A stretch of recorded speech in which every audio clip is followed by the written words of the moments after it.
Not having something you want always sucks more when you've been promised it will be yours and then you don't get it. That's literally how Gladiator started, when Joaquin Phoenix ends up hugging his dad too tight just so he can be the one who sticks his thumb up or down. He was promised something as big as the Roman Empire, and in our case, these guys were promised MMA title shots. For most fighters, if your title fight falls apart, it's usually rebooked as soon as possible, but for everyone in this video, they didn't get so lucky. I'm Balian from MMA On Point. Thank you to all our legendary Hall of Famers out there for supporting the channel. And these are 10 title contenders who lost their shot and never got it back. Number 10, Michael Venom Page. Easily overpowering your enemies can be fun, but for MVP, there was fair criticism here. The guys he was annihilating in Bellator weren't the highest caliber, and Mike was never going to win a world title this way. So instead, he signed up for the welterweight Grand Prix and got to fight the former champion Douglas Lima and... Oh, he's out! What a shot by Lima! Mamma mia! 5 years it took to get to that point, and then he immediately went back to knocking out random unranked dudes. So after 9 years, this guy was 16-1 in Bellator before he actually got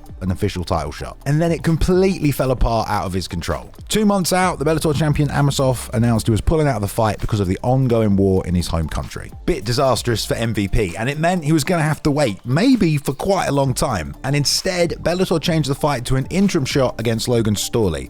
But again, it did not go well for Mike. Logan Storley! MVP was gutted, and it was a controversial decision, and then the title fight was never rebooked with Amosov. MVP wasn't just going to wait around and fight more Bellator people, so he went and boxed Mike Perry in BKFC. It wasn't until the following year even that Amosov came back to defend the title. And by then, MVP was interested in moving on, and unbelievably, after all those wins and KOs, he never actually fought for the Bellator belt. Number 9, Joanne Wood. After she got a win on the tough finale, JoJo's next fight in the UFC was being called a #1 contenders fight. I think we all look at this as a #1 contender fight. Is that the way you feel as well? She would have got a title shot within just a few months, but Marina Moroz pulled a massive upset, and then the up and down thrill ride that became Joanne Wood's 10-year UFC title run began. Down the line, when Valentina Shevchenko was basically kill-billing her way through the division, there wasn't really anyone to fight, so Joanne almost got another title shot on just a 2-fight win streak. Valentina Shevchenko does not have a fight right now. Do you think you could jump all the way to the front of the line? Hell yeah, if UFC call me, I'm ready. They gave her the number 2 Caitlin Chookagian first, but again, Wood was kind of outworked and lost a lopsided decision, and every attempt to climb a little higher, she'd slip and fall down. But eventually, because of just the thinness of the division, all it took in the end was a 1-fight win streak while ranked number 11. This is a dream come true, just to get the opportunity, so I'm very excited. Wasn't ever going to happen though. JoJo had the shot, but 3 weeks out, Valentina Shevchenko got a leg injury and she pulled out. A light at the end of the tunnel might have been an interim title shot when Jennifer Maia stepped up, but all JoJo got instead was an armbar in round 1. The title fight with Val was never rebooked. Jessica Andrade got a first-round KO, and they gave her the shot instead. So despite having a chance from pretty much day one and now retiring, Wood was never able to get enough wins together to fight for the belt. Number 8, Rumble Johnson. Obviously, this one's a little different from the rest of the entries, but it's still the case that he never got that title shot he was booked for. Sometimes there's just that one video game character or guy that has your number, and no matter what you do, you just can't beat them.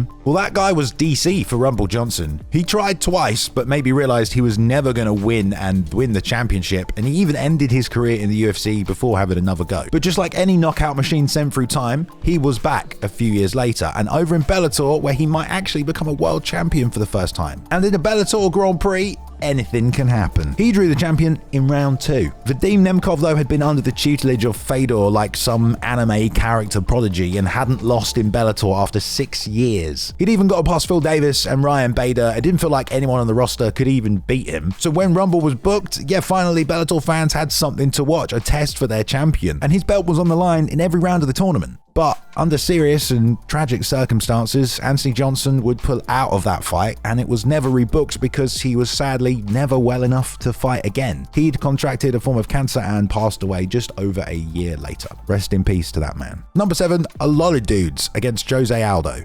The place reserved at the bar for guys who almost thought Jose Aldo must nearly be full at this point. Like the new kid moving up to the big leagues after an undefeated run, all by first round finish in the WEC, Josh Grispy's #1 contender fight against Eric Koch was suddenly changed from a WEC card to a title fight against Jose Aldo on a UFC pay-per-view. He must have felt like a lucky guy until just about 3 weeks out when Jose injured his back and pulled out. That's when the Grispy multiverse intersects with the Poirier timeline and he fights him instead and gets beaten by this UFC newcomer. And then sorry to say for Josh, he would never win in the UFC again, losing 3 fights, let alone getting his title shot rebooked. Now, the guy he was supposed to fight back then in WEC, Eric Koch, yeah, a similar thing happened. On that WEC card, he showed the fuck up and got a knockout of the night head kick. And then he did it again in his UFC debut. And then after an injury cancelled his next fight, he was then booked against the champion Jose Aldo. But I guess you shouldn't open your presents before Christmas because once again, Aldo was out injured. And I guess he's a lucky guy because Koch did get that fight rebooked a few months later. But the MMA gods just weren't having this one. This time Eric got injured and instead Frankie Edgar took the fight.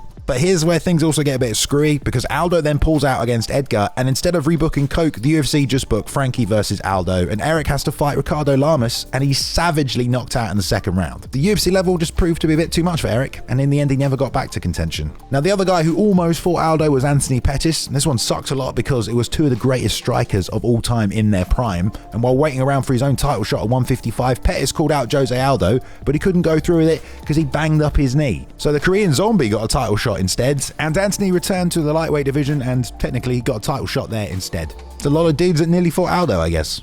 Number 6, TJ Grant. It's quite upsetting when you see someone have to pull out of an anticipated event. But what TJ Grant did also sent UFC conspiracy theorists into a tailspin. Somehow Grant had turned around a 3-3 start into a 5-fight win streak after dropping to lightweight, and when he was put in a title eliminator, he destroyed the former challenger Gray Maynard in just 2 minutes with a knockout of the night. Title shot, stick that in the vault, mate. That's locked in. But Grant, unfortunately, was never able to make it to the cage to fight for a belt. In fact, what happened next seems so convenient, it sent UFC conspiracy theorists off. TJ said he sustained a concussion in BJJ practice and couldn't fight against the champ Benson Henderson. So instead, the UFC booked Anthony Pettis in the title fight. It was a big rivalry, and tons of fans thought it had all just been a bit too convenient. If I was healthy and I knew that I could, get in good shape, but I would have fought. But it's a little scary. I wanted to kind of make the best decision for myself. I mean, I wouldn't sell out for anything, man. A few months later though, and Grant was still suffering with these long-term concussion effects. And even though it was talked about by Dana, he was never officially rebooked in a title fight against the new champ Pettis, explaining in a series of tweets that he was just trying to get better. By the following year, there was no sign of a return to the cage, and he was removed from the rankings for inactivity and eventually decided to retire from competition instead and turn to coaching,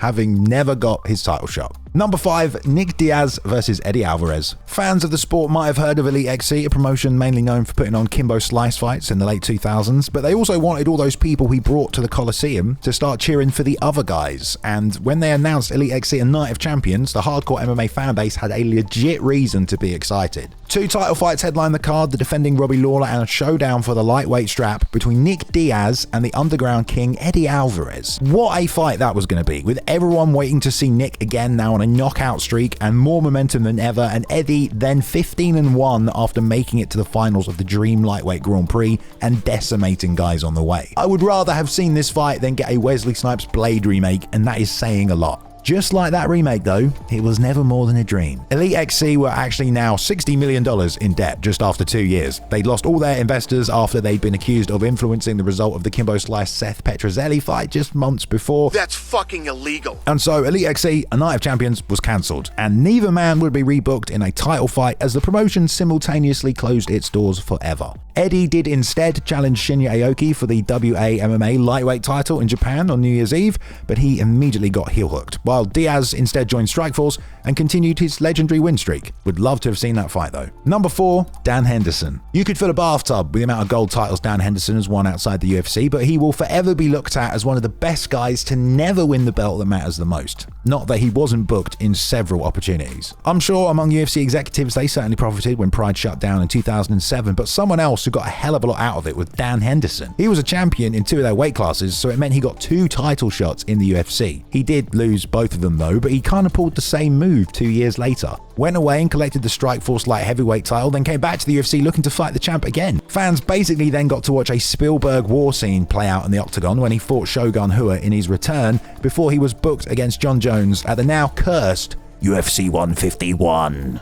He wouldn't get to the fight for the belt this time though. With camp well underway, he blew out his knee, tried to work through it, but it's just a few weeks out from the fight and he pulled out. And if you wanted to give the UFC another reason to be more mad, the entire event then fell apart because Jon Jones wouldn't fight on short notice. Maybe that factored into why Dan didn't get a shot when he returned from the injury almost a year later, but it's also because his teammate Chael Sonnen, who had offered to step up at 151, was now locked into a tough season and a title shot at the end of it. Hendo eventually changed weight classes after several losses, and actually ironically was gifted a title shot at the very end of his career anyway.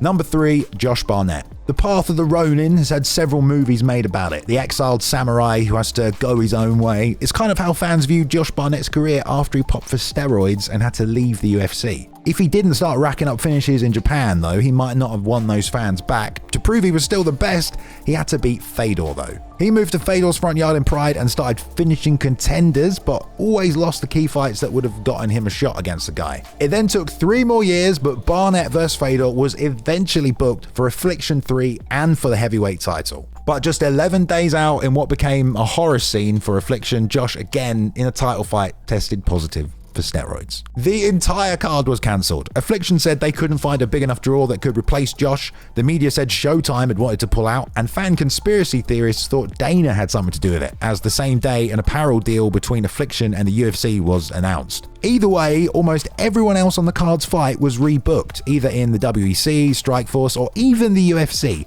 Everyone apart from Josh. He had to be relicensed by the commission. He'd later go on and fight his way to the final of the Strikeforce Heavyweight Grand Prix, hoping to meet Fedor there, but he'd been KO'd in round 1, and the new era of heavyweights had arrived, and Josh never fought for a title again. Number 2, Karo Perisian. On any kind of super squad, there's always that one dude who could secretly beat up all the others, and it sounds like that dude used to be Karo Perisian. I kick all their asses, and he knows it. I'm gonna keep 100 in the gym. He got the best of me. In the UFC, the Heat beat everyone in his division not named GSP. When GSP tried and failed to beat the champ Hughes, Perisian, though, wasn't given a title shot. Frank Trigg stepped in front of Karo with 2 knockouts for a rematch. Now, Perisian was about to get used to waiting, though, because that is all he would ever do when it came to a UFC championship. At first, he got what he wanted. I am in Mohegan Sun between Rogan and Hughes because I'm the #1 contender, getting ready to fight Matt Hughes for the title. But just weeks out, he fell out with a hamstring injury he picked up in training, and this is probably where the heat inside of Perisian started building. Despite getting a round 1 KO on his return, the UFC booked the champion to fight the returning 90-year-old Royce Gracie.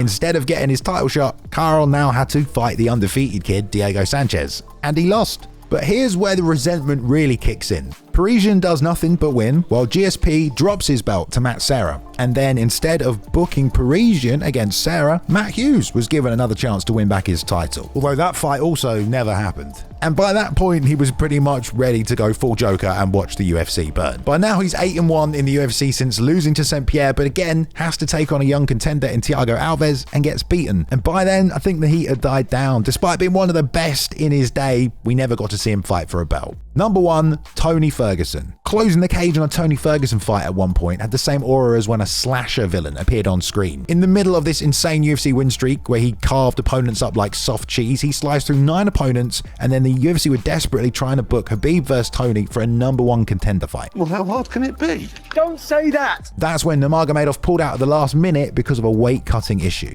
What happens instead is that Tony Ferguson wins an interim title, but then he will never get his chance to fight for the proper belt. Although he was then rebooked against Khabib for the undisputed title, dark rooms, sunglasses, and poorly laid TV cables are a bad combo, and Tony tripped backstage, ripping his knee apart and was stripped of his interim belt. And so, despite basically still being looked at as a boogeyman of the division, he wasn't rebooked in a title fight, which is definitely up there with top 10 anime betrayals of all time. They took my belt, they took a bunch of zeros from my paycheck. How do you think I fucking feel? I didn't lose my belt.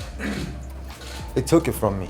The night Khabib fought McGregor, Tony mauled Anthony Pettis instead. He should have been booked in a title fight that night, but of course nobody thought the madman would be ready for 229, and so the Pettis fight was totally unexpected. And next was just basically another slap in the face, because they did make an interim title fight, but not with Tony, with Poirier and Holloway. Tony instead turned Cowboy's eye into Thanksgiving potatoes and watched as the new interim champ Poirier went on to fight Khabib. Now granted, the UFC made up for it by booking Tony in another title shot next, but the pandemic stopped it from happening. So it was another interim shot against Justin Gaethje, and Tony lost, and he has never won since. He never actually got to fight for undisputed gold, despite having one of the most dominant and entertaining win streaks of all time.